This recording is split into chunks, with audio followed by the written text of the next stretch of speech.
qui me plaît dans le cinéma fantastique, c'est que c'est comme tous les films de genre en réalité. C'est-à-dire, j'ai envie de te dire, pourquoi on dit film de genre? Ça veut rien dire film de genre. En réalité, ça veut rien dire. Certains pensent que le cinéma de genre, c'est un cinéma d'exploitation.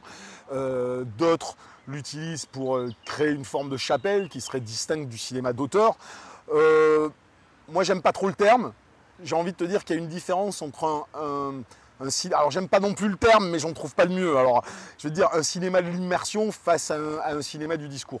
J'aime le cinéma qui m'interpelle et me pose des questions sur le monde, mais qui n'est pas là pour m'édicter une façon de voir les choses.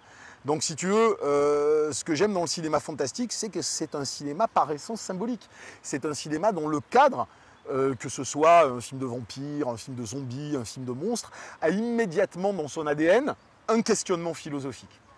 Et qui est héritier de la littérature, de la tradition orale, des contes folkloriques. C'est quelque chose qui est là depuis la naissance de l'humanité.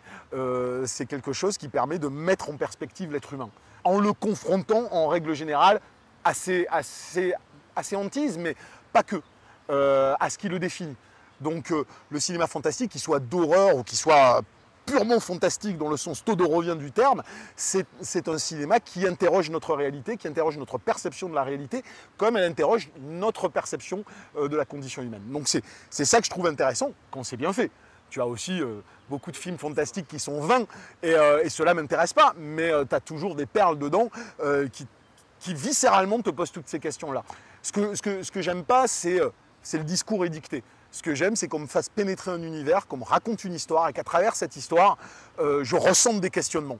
Et quelque chose qui m'interpelle en tant qu'être humain. Et c'est ça que je trouve extrêmement fort dans le cinéma fantastique et que s'autorise moins d'autres formes de cinéma.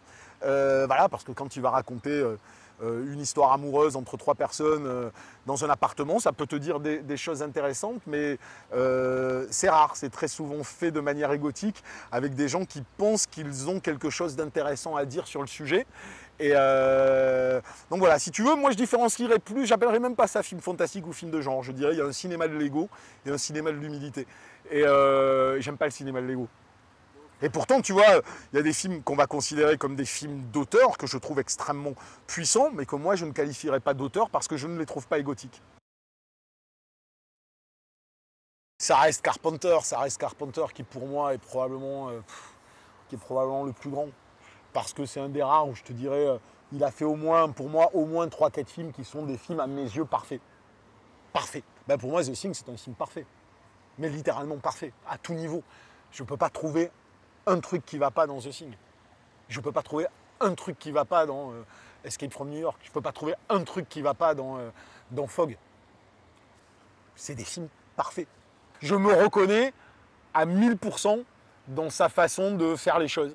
Dans l'humour, dans le discours, dans la façon de penser le cinéma, dans la façon de penser les rapports humains, dans le jeu sur les codes et la mythologie. C'est probablement, avec les frères Cohen, le mec dans lequel je me reconnais le plus. Moi, sa façon de penser ses persos et tout ça, moi j'adore. Le mec, j'adore pas parce qu'il est que badass, mais j'adore parce qu'il y a un état d'esprit. C'est punk, c'est un doigt d'honneur à toutes les formes de prêt-à-penser et c'est ça qui me plaît. L'Exorciste est un film parfait pour moi. Et surtout la première version, pas celle qu'il a voulu refaire derrière.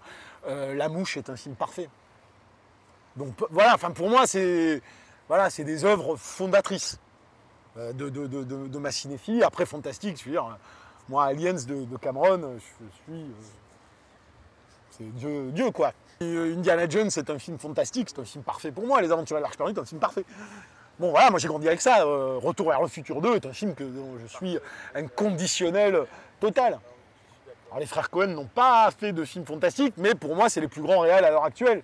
Ils n'ont pas vraiment fait beaucoup de films fantastiques, mais voilà.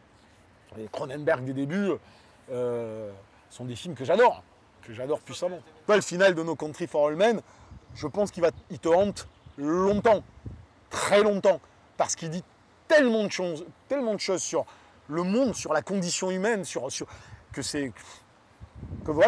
t'as le punk et t'as les intellos, mais les deux disent la même chose. Tu vois, mais les deux disent la même chose, mais il le dit, c'est pareil. Miller te dit la même chose que les frères Cohen, sauf que les frères Cohen te le font de manière beaucoup plus je te l'enfile, tu l'as pas vu venir. Les autres te le disent beaucoup plus frontalement. Mais les deux disent la même chose. C'est pour ça que je les adore tous, quoi. Tu vois, moi, Miller aussi, parce qu'on n'a pas cité Miller, mais en termes de cinéma fantastique, enfin Miller, il se pose là. Ouais, on a trop parlé encore.